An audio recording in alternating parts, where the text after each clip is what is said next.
而且它这个颜色看起来也非常好看。我看它本人是有点糖果色的，但是在镜头上好像颜色稍微有一点显得深。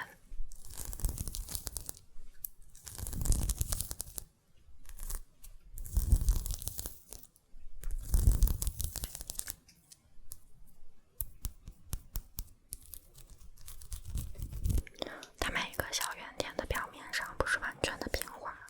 所以这样刮过去，声音听起来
加上亚克力这种反光的，我很想试一下它拍出来的效果会不会好看。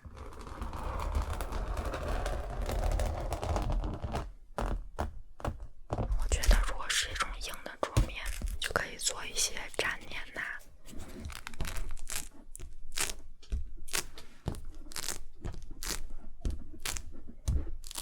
类似这种互动，所以我想可以做出来一些不一样一点的声音。终于到了今天最期待的一个道具，它是一个 LED 的一个光板，长这个样子，感觉很像一块很正常的白板。然后它是插电的，所以其实我有一点担心它插上电之后会不会有电流的声音，试一下吧。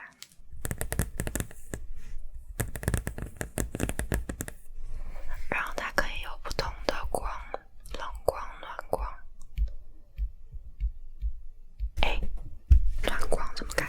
现在听起来应该是没有电流的声音，但是我感觉隐约能看到灯下面能照出来一个个小格子，但是镜头里好像看不见。然后我想也是可以把它当桌面用，